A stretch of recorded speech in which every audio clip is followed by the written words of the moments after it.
ગુજરાત વિધાનસભામાં વિમલ ચુડાસમાના પ્રશ્નો સામે આવ્યા છે। પ્રશ્નકાળ દરમિયાન આરોગ્ય મંત્રીને સવાલો કર્યા। કિડની લીવર ઓપરેશન સંદર્ભે સવાલો કર્યા છે। વિમલ ચુડાસમાએ સવાલો કરતા ગોળ ગોળ જવાબ આપ્યા।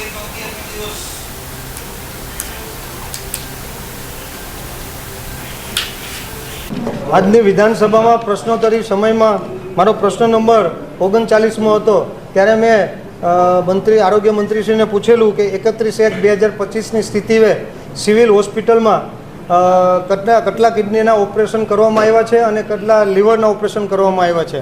ત્યારે મને જવાબ આપ્યો છે કે 848 અને કિડનીના ઓપરેશન કરવામાં આવ્યા છે અને લીવરના 140 ઓપરેશન કરવામાં આવ્યા છે।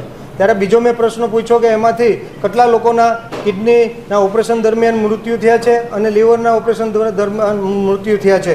ત્યારે મને કહેવામાં આવ્યું કે 28 મૃત્યુ કિડનીના ઓપરેશન દરમિયાન થયા છે અને 54 એ લીવરના ઓપરેશન દરમિયાન થયા છે।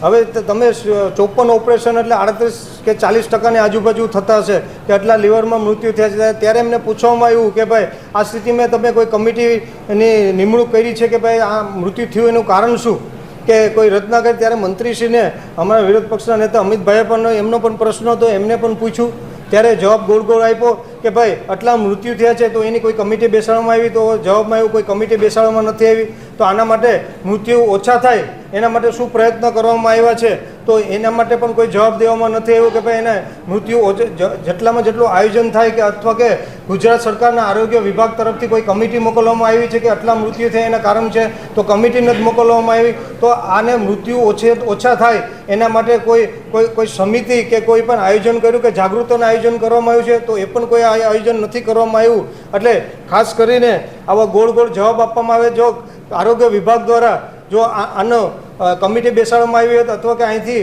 આરોગ્ય વિભાગ દ્વારા કમિટી મૂકવામાં આવી હોત તો અત્યારે બાકીના જે ઓપરેશન થાય તો એમાં મૃત્યુદર ઓછા થતા એનું કારણ જાણવા મળે અને કારણ જાણે તો એનાથી લોકોને જાગૃત કરી શકાય અને સમજાવી શકાય।